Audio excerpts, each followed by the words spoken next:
Happy Friday. I hope you enjoyed your Thanksgiving. This is the Sean Spicer Show. We have a great conversation coming your way on term limits. Maybe you even brought this up yesterday at dinner, but we're going to get into it in a way that no one else has. A great panel coming your way. Plus, earlier I joined jaketran on YouTube for an interesting discussion on campaign finance. Go check it out over on his YouTube channel at jaketran, Tran.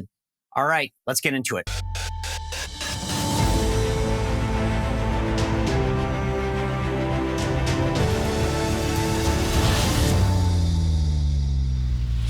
I hope you had a good Thanksgiving. Welcome to the Sean Spicer Show. We are going to have an unbelievable panel discussion on term limits. Joining us today, John Fund. He's over at the Spectator. He wrote a book on term limits. Leigh Brown, she's the head of term limits in the state of North Carolina, and she's running for Congress in the 8th Congressional District. And then former Georgia Congressman Doug Collins. Let's get into it. All right, guys, welcome. I hope you all had a great Thanksgiving. Thanks for being with us. I know this is a conversation that a lot of people probably had at Thanksgiving dinner. They are frustrated with what's happening in Washington in particular. They want to see term limits. And I think in some ways it's an easy answer. John, you wrote the book on term limits. Tell me why, what the case for limiting the terms, especially for members of Congress is. Well, term limits are part of an American tradition. While they were not mentioned in the Constitution, the tradition for the first 100 and 150 years of our country was that members of Congress would abide by term limits. Abraham Lincoln did and strongly supported them. Governors were usually covered by term limits informally. Then over the time of the early 20th century, as politics became more professionalized, it became clear that term limits had to be codified into law. So over 40 governors are now subject to term limits. The president is subject to term limits. About a third to a half of state legislators, depending on the length of term, are subject to term limits. And what I believe is that term limits are necessary because politics has now become a full-time occupation for too many people, and we've lost touch with the concept of the citizen legislator, which is what our founding fathers envisioned. You know, Doug, all a very compelling case. But at the end of the day, to me, America is about us having choices. If we want someone to stay there for a while, they should stay there for a while. If we don't like them, we can vote them out. And we've seen cases where, I live in Virginia now, Bob Good defeated Eric Cantor, the majority leader in a primary. If the people want something... Actually, he didn't. Eric Cantor was defeated by Dave Bratt, who is Dave now... Bratt. My apologies. You're right. Wrong district. The 5th versus. I'm sorry. Thank you. Too much turkey yesterday, but I appreciate that, John. Thank you, Doug. Good point. Dave Bratt defeated Eric Cantor, the majority leader. But I appreciate John making the case there that I feel like the voters, part of the reason that at least my take on this is that if the voters want something one way or another, they have a right to have it. Yeah. And look, John and our friends, we get along on these issues. I think this is just a tactical issue. Look at it. Here's the real issue. In the United States House of Representatives, the average length of service is about 8 years, just a little over 8 years, well within any term limit issue that's been around. The Senate is about 12 years to 14 years. Again, you have outliers on both sides, and you have unders on the side as well. I think you're seeing that, and elections for me have always been the proper outlet. Now, with elections also becoming more and more polarized, and especially in precincts and districts that are, only Republican or only Democrat, you're going to see that more and more. But other thing is that I'll show an example here in Georgia, which does not have term limits on its legislature. From 2000 to 2010, there was an 85% turnover in the state legislature. This is happening inherently as we go along. The one thing, though, that I would say from my perspective on term limits, which is, I see it and get it, and I've been in both the House and the Senate, the House in Georgia serving under those times, was what it doesn't do. And I agree with John that the founding fathers had, this idea of citizen legislators, but also they were very instrumental and also very detailed in how they would that they detailed the Congress and others. And I think if this was something that they wanted to put in, they could have. They didn't on any level. But here's the other issue. What we don't talk about is taking the person out at the top, so to speak, the member of Congress, the senator, however you want to look at it. What we don't talk about is who that empowers. And it empowers the staff. It empowers those who stay in DC and are not subject to, and would never be subject to any kind of a term limit. I have friends in the state of Florida who have a very strict term limit in Florida and have for a number of years now. They'll tell you, people who go in to try to talk to the legislature down there will tell you they don't really care who the member is. They want to talk to the staff because the staff has actually become the members and they're unelected. So, I mean, there's sides to both of this. I think the reality is something that sounds good. The truth of the matter is, though, that most already bodies are electorally falling under what would be termed as most term limits. Yeah. You just made like half of the case that I was going to get through in the next 20 minutes. All right, folks, I want to tell you about a guy named Leo Grillo that I've gotten to know.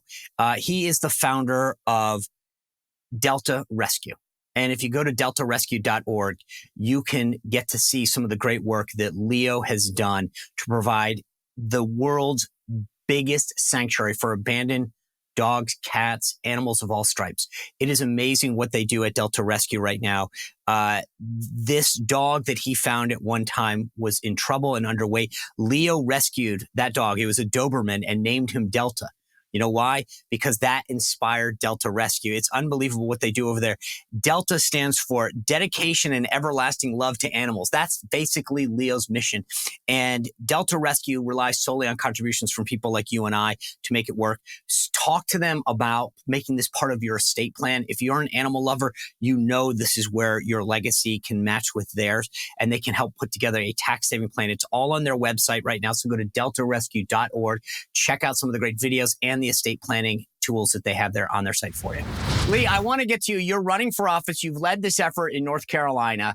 If you were to win and get to Congress, where would this rank on your priority list?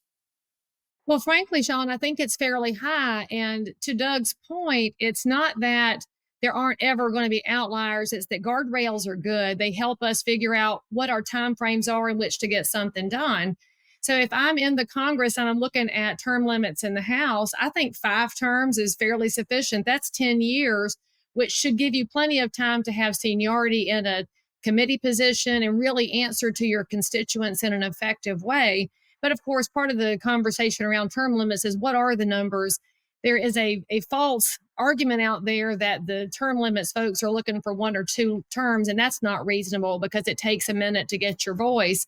Right. But we've got to have something in place that says, look, we appreciate your service, we appreciate your expertise, but it is time to bring new blood in.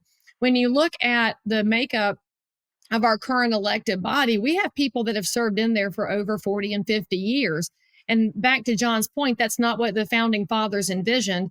If they had known that we would turn into a professional class of politicians, I think they may have structured that in the earliest documents.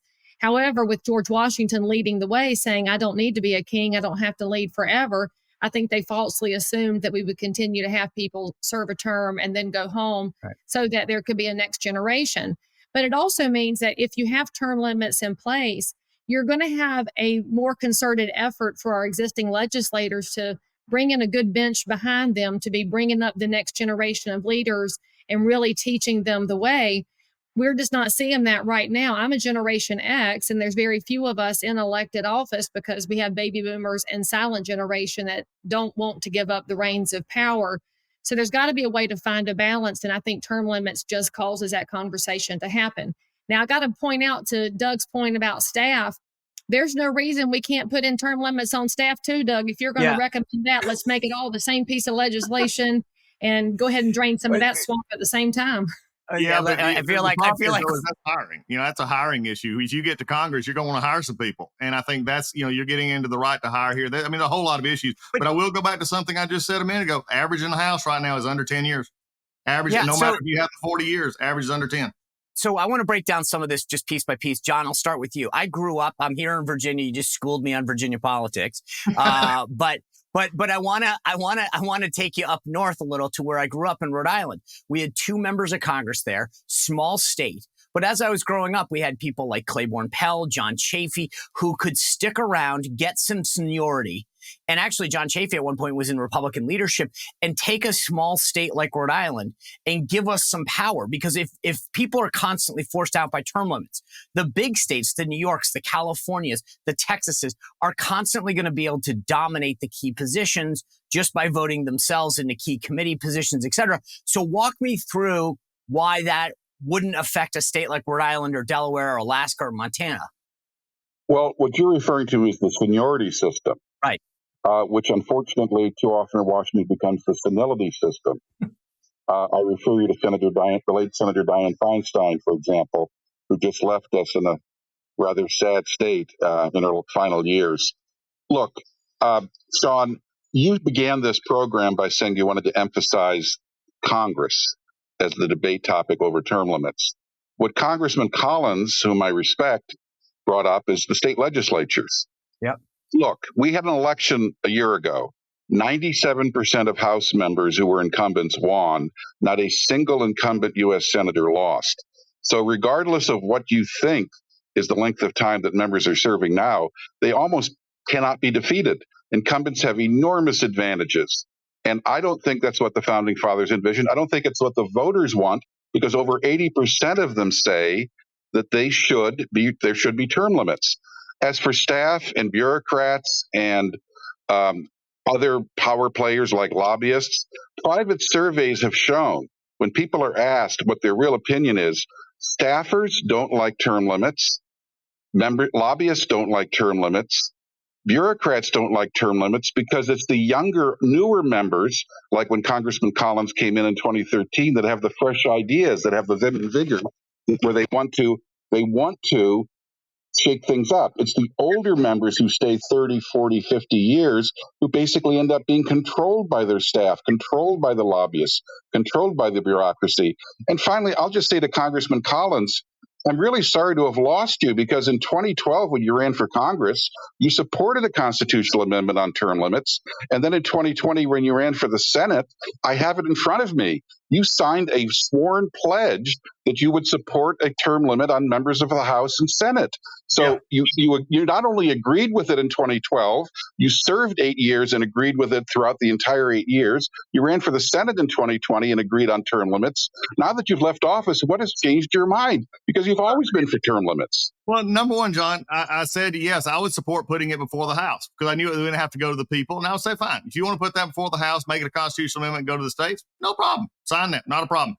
And in 2012, your 12-year term limit for me would put me in my late 60s. I wasn't going to run past my late 60s anyway, John, so it didn't really matter. But when you ask the issue, though, John, I'm going to take the issue here. So, Congressman, in 2020, you signed a pledge saying not that you wanted the constitutional amendment to go to a vote. You signed a pledge that you supported term limits for members of Congress. Yeah. I have it in front of me. So it's not. So don't evade the question. Why did you support limits as recently as 3 years ago? Well, for me, it was more of an age issue in that one. And because, look, I still disagree with the fundamental concept of the term limits, even though I said, okay, fine. If this is what, from my time limit, I'm not going to be there to fight this one anyway.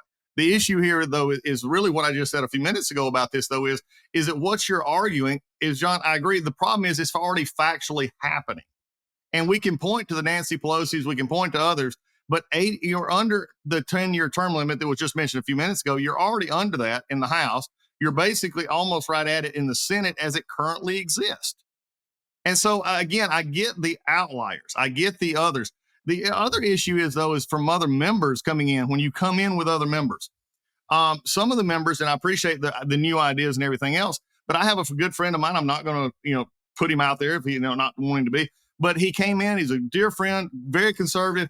And by the time he honored his term limit, he got out in his 4 years, his 8 years, which he had said he would do for his people. He fully admitted he had just gotten ready to where he was actually being effective in his job. Right. And to lose that person has affected. And I think that's something that you also got to look at. All right, friends, are you looking to secure your financial future? Then I asked you to call the folks at Bishop Gold Group. They are who I rely on during these uncertain economic times, interest rates going through the roof. Where do we put our money? What's secure? Bishop Gold Group is America's premier precious metals company. They can sit down with you and put a plan together about whether it's an IRA, you're a first-time investor, you're a long-time investor, how to diversify, what metals to get into. I have known these guys for quite some time. Integrity is a way of life for them.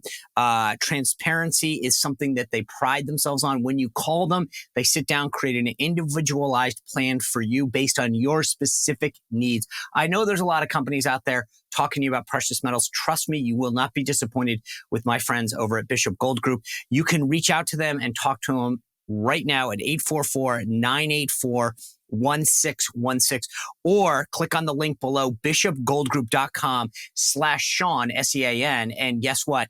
They've got a special promotion for you to start your financial independence journey. Again, bishopgoldgroup.com/Sean.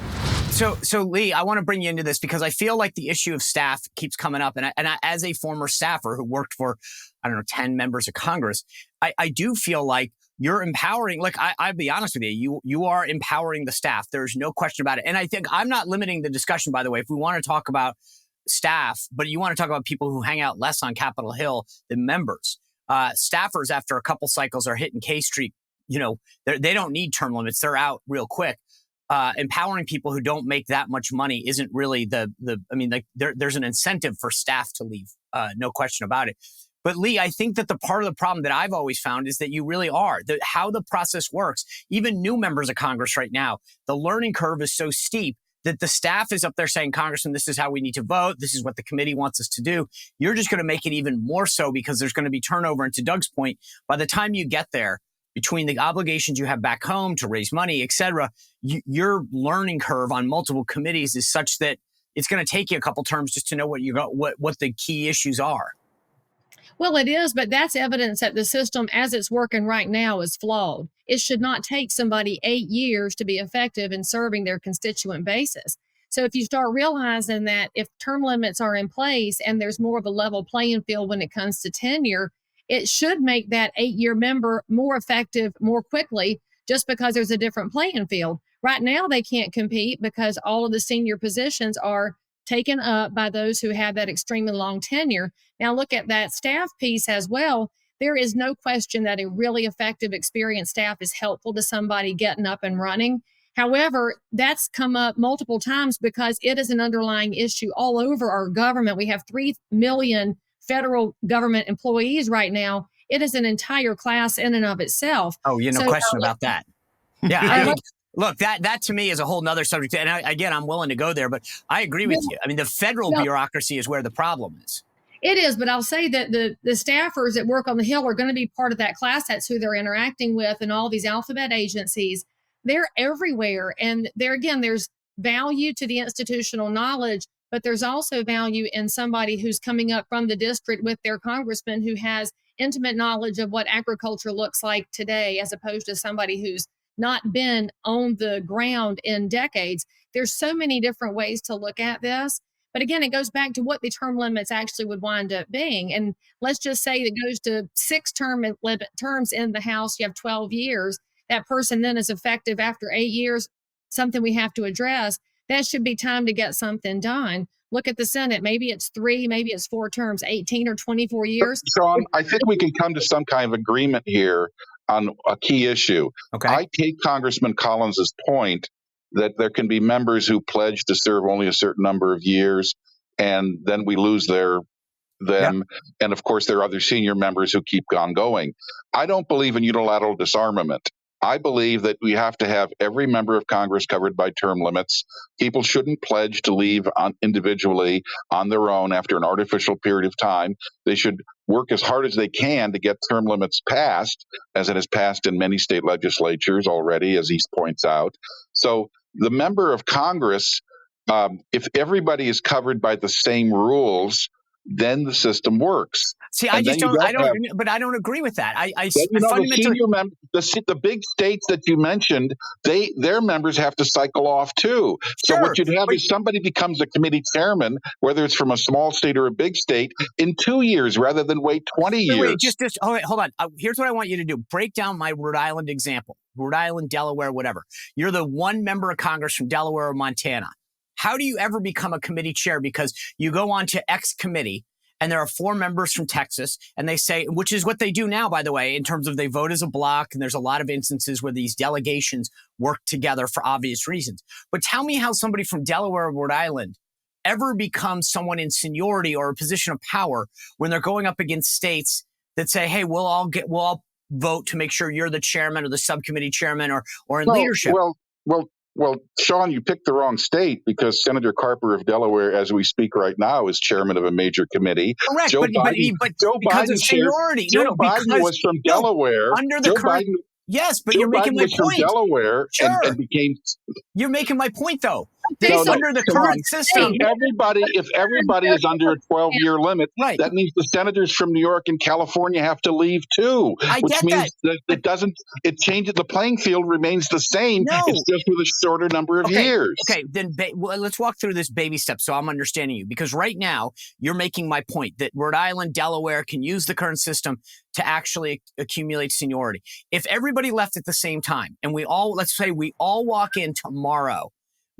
Everybody got cleared out this year. The new class comes in. Okay. So that's where we are. There's 50 members from California and there's 1 from Delaware. How does the guy from Delaware, under the current system, John, you are the member, how does that person ever get we have about 20 states where the legislatures are covered by term limits.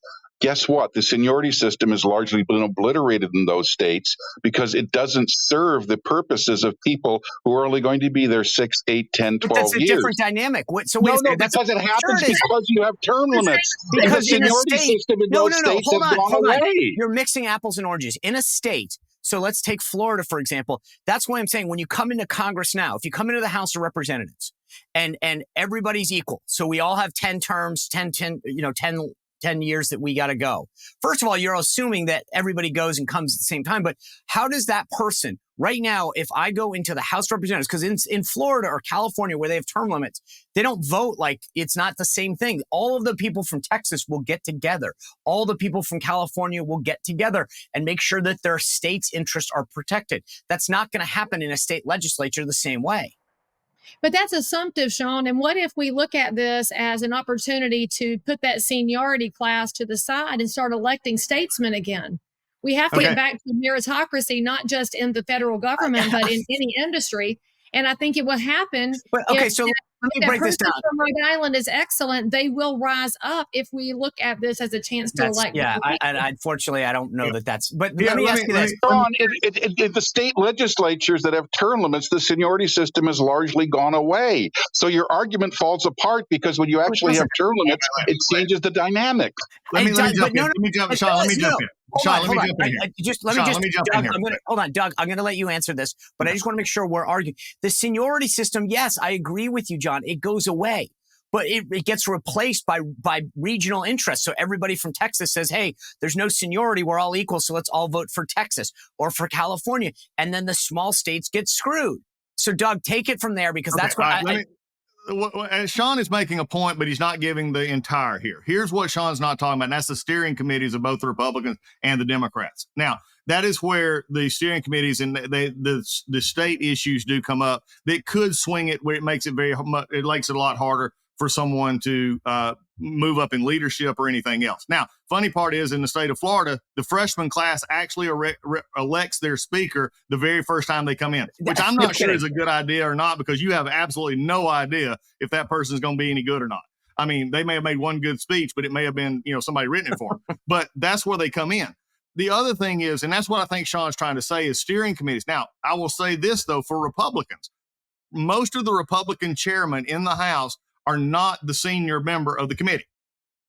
And I was a victim. I was actually one of that. When I became ranking member of the House Judiciary Committee, I had like 5 other people who were much more senior than I was, but I became member because of the work that we did, the bills that we had passed, and everything else. Jim Jordan is not the most senior member of the House Judiciary Committee. James Comer is nowhere close to the House Oversight Committee tenure. So the Republicans have done a good job at what y'all talked about mixing up and going toward meritocracy on these committeeships. Which Congressman Collins, I agree with you.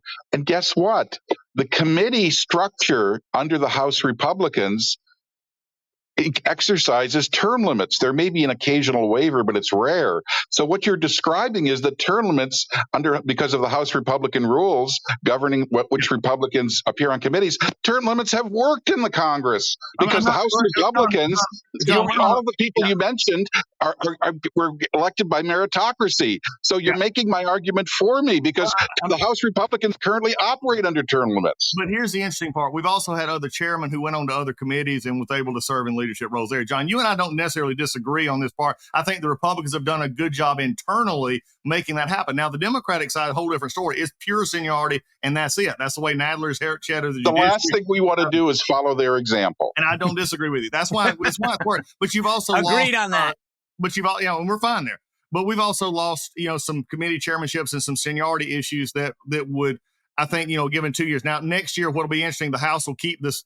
Here's what's going to be interesting, though. I don't think any time as ranking member ought to count toward chairmanship time. Right. And unfortunately, that's what we do have. So you're going to have folks like Jim Jordan, James Comer, Virginia Fox, and others who served time as a ranking member who are now going to be rolled off as chairman because of that time. I think it should be chairman and ranking member. Those times should be separated. The member is truly outstanding. They can seek a waiver, and that is usually granted if they're truly outstanding. Most of them have, some of them haven't. We'll see what that happens. But then again, if you waiver this away, John, again, you're the not. Waivers are granted about 5% of the time, and that hasn't really affected this. 5% is probably the way to put it. So but there's Lee, 95% let me ask you. of it.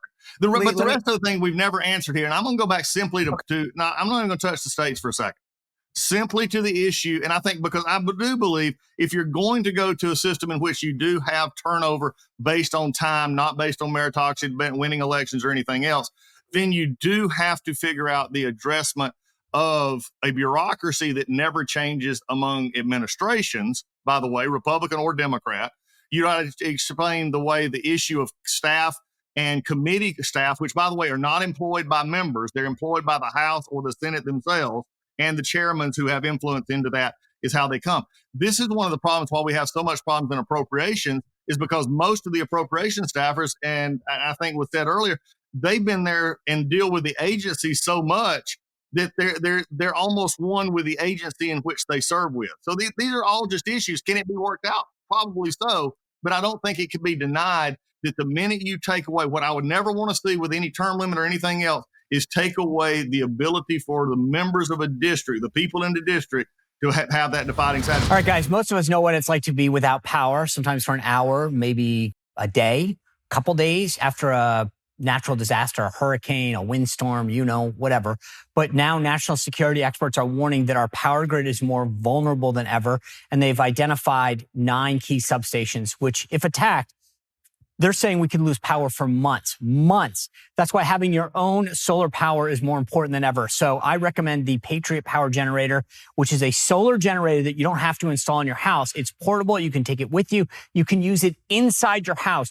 And it's powerful enough that if power goes out, we're talking your phones, your tablets, your computers, medical devices, even your refrigerator gets power. So if you go to 4patriots.com and use code SPICER, you get 10% off your first purchase. It's 4patriots.com, includes that Patriot Power Generator. You'll get that guarantee for a year, free shipping if it's over $97, and a portion of every sale is donated to charities that support veterans, right? That's great. So go to 4patriots.com, use code SPICER, 4patriots.com. You do not want to be without power in case something happens. In 2012, you were elected to Congress. Yes. I'm glad you were. You ran for an open seat. As I pointed out in the last election, 97% of House incumbents won re-election. Not a single incumbent senator was defeated. Do you really believe that you would have beaten an incumbent? How many incumbents in Georgia who were not appointed to a Senate seat have actually lost in the last decade? Tell me how many. Tell me how many. Probably none. Here's the issue. You're making none. So you're making my point. You yourself would not have gotten into Congress if you had to run against an incumbent. Wait, let's clarify. You yourself would not have been elected. John, I ran in a redistrict seat. Okay, let's make that clear. That was open. It opened up. That was open. It was a redistricted seat in which Tom Graves had been put to the 14th. Nathan Deal had become governor in that sense. But here's the other thing. Also, you mentioned all the boomers in our. I don't think, except for one member barely maybe 2. There's no boomers in the Georgia delegation from Republicans. They're all X or are younger. And then the other issue here is that you're making my point also with the 97% on the incumbent side on this election cycle, because when I tell you that the years served is under 10 years and then about 12 or less in the Senate, the same thing is true. Is yes, these incumbents are getting reelected, but they're not serving, most of them, even what most term limits would be. Right. Congressman, the Senate, wait a second. In the Senate, do you know what the average age of a senator is now? We're talking term limits, not age. No, but age implies incumbency. No, in the Senate, we have the oldest Senate in American history. It's over 65 years old. You talk about boomers. We basically have geezers in the Senate, and they're the ones dominating the committees, and senators can't be defeated for re-election. As I pointed out, in 2022, not a single senator was defeated. Leigh, I want to bring you back. The Senate is a seniority system. Leigh, I want to bring you back in because here's the thing. Don't disagree on that one, John. Some of these folks shouldn't ever be there. And I think but you made my point, though. It doesn't matter how old they are, unless we're also saying if you're over 65, you can't run for office. And I don't think you want to say that, because at the end of the day here, the issue is if they're not serving 12 years or 8 years, if the average is less than that, then it doesn't matter what their age is. Well, and also if you take 12 off of 65, most of these guys are entering when they're in their 50s or whatever, and then serving a couple terms to immediately get there. Leigh, I wanted the thing that it's interesting is we keep talking about the word incumbency, right? Now, I don't have the stats to back up the way that John does, but when I look at California and Florida in particular, I feel like people run for the House of Representatives in Florida.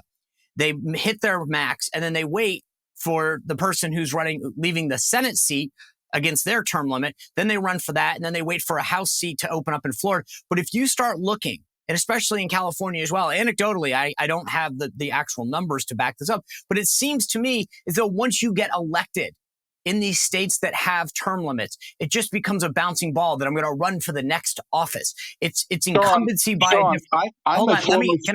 John, let me just get Leigh into this, and then I'll let you get back in. Let me just make sure I get Leigh into this conversation. Well, I think that happens in every organization, not just in government elected official offices. It happens in trade associations and everywhere else that voters vote, because there is always going to be a human cheat towards the incumbent, because that's the easy route. Now, that being said, if you have a term limit in place, there is going to be a limited amount of time in which to get something done to answer to your constituent basis.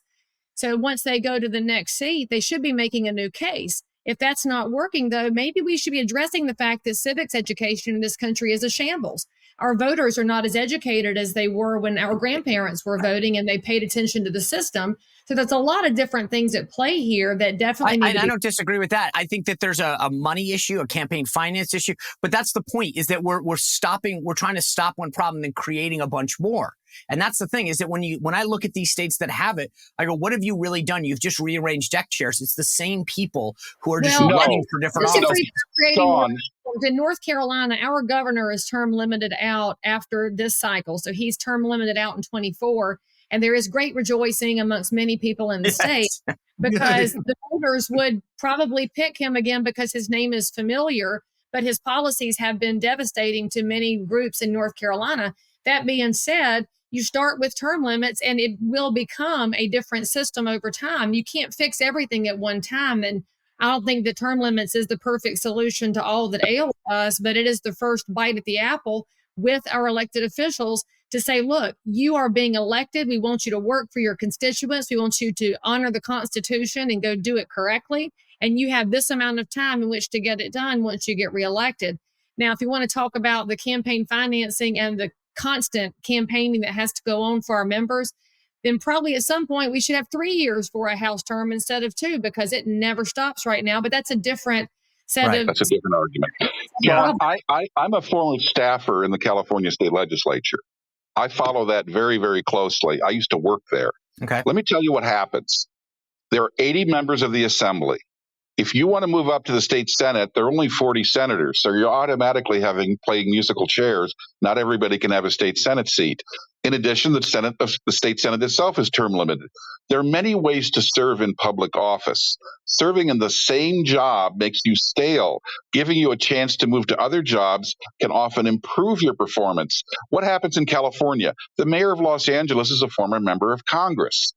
Many of the people who serve in the legislature go on to serve on their board of supervisors of the local county, which are very powerful. Los Angeles County is 10 million people. So you move around to other jobs, but I can assure you, it brings in a lot of new people. We have more women, more minorities, more people of different backgrounds who aren't lawyers in California than we used to, because frankly, there are not enough jobs as you climb up the political pyramid to take care of everyone. So you automatically bring in fresh blood all the time. Wait, you don't automatically, because, well, I guess to some degree, someone's got to run for the House. But my point is that what you're saying, or it seems to be, is that, hey, look, they just run for a different office. So you might not have them as your member of Congress, but they're on the board of supervisors. If you run for a different office, it means you often can't succeed because the incumbency is important. If you're running in a different district, if you're running for a different office, the level of incumbency protection doesn't apply. Well, Not most people who run for further office in California don't succeed. They lose in the primary, they lose in the general election.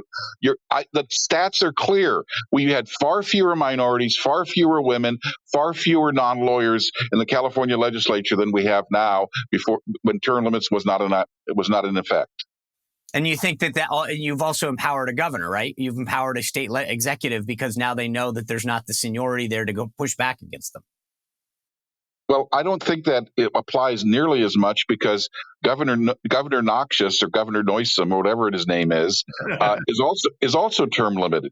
People know that his power is limited. Hey, one of the things that brought up earlier, and I know we're getting close to the end here, but I just want to bring this up, John, and you brought it up, and it just hit me that in looking at this from a term limit perspective, and the fact of putting it in here, and going back, John, your argument about incumbents never getting beat.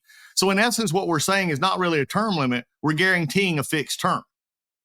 So and that's something you got to think about, because if we're saying, okay, you get 8 years and incumbents never get beat for the most part, which is very, very true. So we're basically guaranteeing an 8-year term, which goes back to this question. And I'm just going to throw this out there and say, would that be better then that they don't have to go raise money? They don't have to do these things. Leigh made a very important point. She says, and Sean made an important point too. There are campaign finance problems. There are problems of people running for office all the time, the perpetual campaign. There are discouragements to people running for office. I'd like to address those too. But guess what? Asking members of Congress or members of state legislators to change the campaign finance laws to make things more competitive, that's like asking chickens to deliver themselves to Colonel Sanders. They're not going to do it. They're not going to do it. So in the absence of campaign finance reform, in the absence of the kind of reforms that Leigh mentions or Sean mentions, term limits are a blunt instrument because the members of Congress aren't going to disadvantage themselves and reduce their advantages of incumbency. I want to go around by term limits, and I'm not even on the campaign finance. That's a whole different issue. But by basically, that's why members of Congress often stay for 8 years, because they have such enormous campaign finance advantages over a challenger. Okay, but what I'm saying is, we've heard it. But what we're saying here is this: by doing so, by the incumbency power, whether they raise money or not, irregardless of campaign finance system. Okay, but what we're saying is you're going to be there 8 years. You're not going to get beat because you're an incumbent. It does take the motivation of voters in those districts, if they come in after 2 years and are idiots, to vote them out.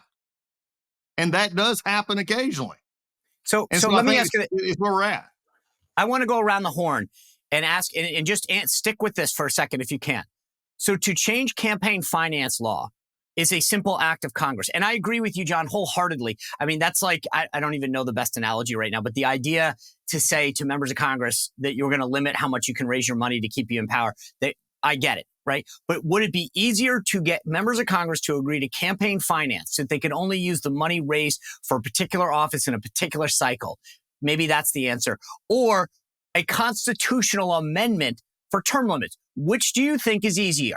Leigh, I'll start with you and then we'll go around the horn. But just stick to that for a second, because to me, if you really want to change the system, the question is, which one is more realistic? And I would argue that as challenging it would ever be to get a member of Congress to vote on campaign finance reform, especially post James Meehan, that this is an easier act of Congress than a constitutional amendment to limit terms.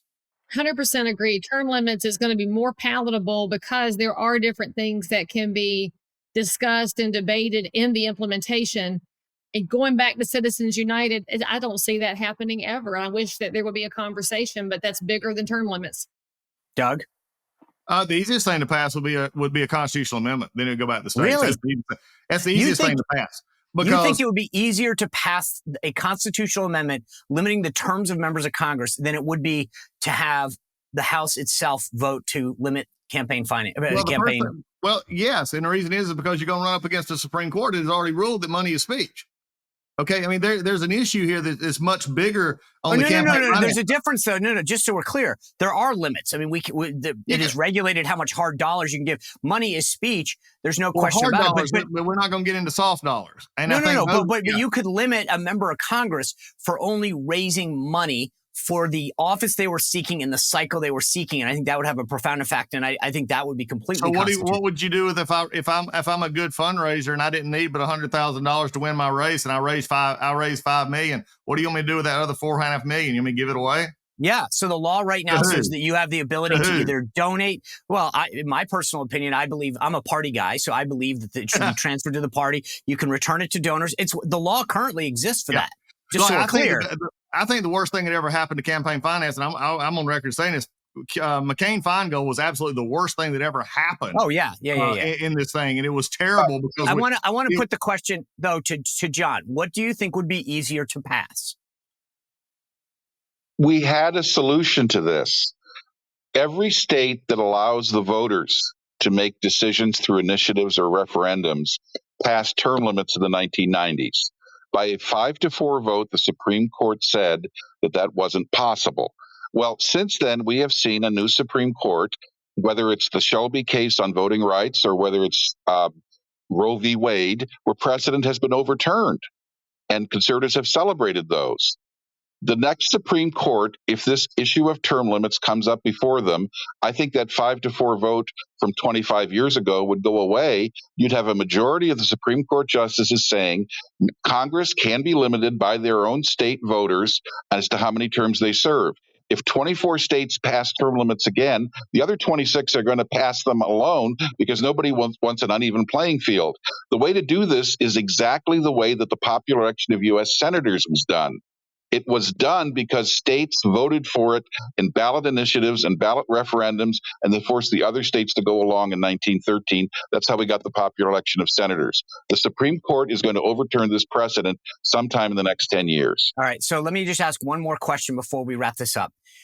It's two questions. It's one question with two parts to it. Number one, what should the limit be on members of Congress if you support it, which I don't?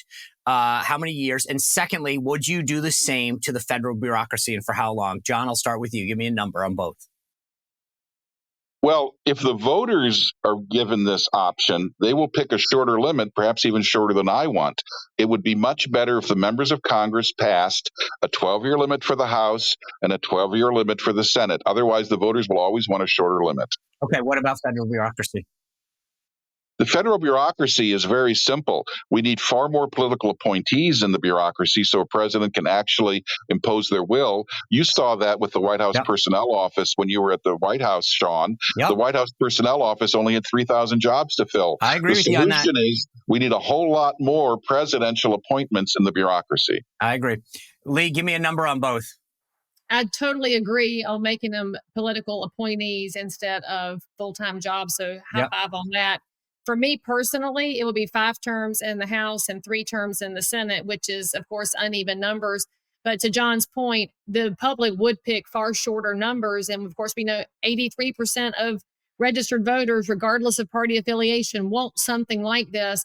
So it's actually in the best interest of the Congress to put this forth themselves with a number of some sort to act as that guardrail. But I'm 5 and 3.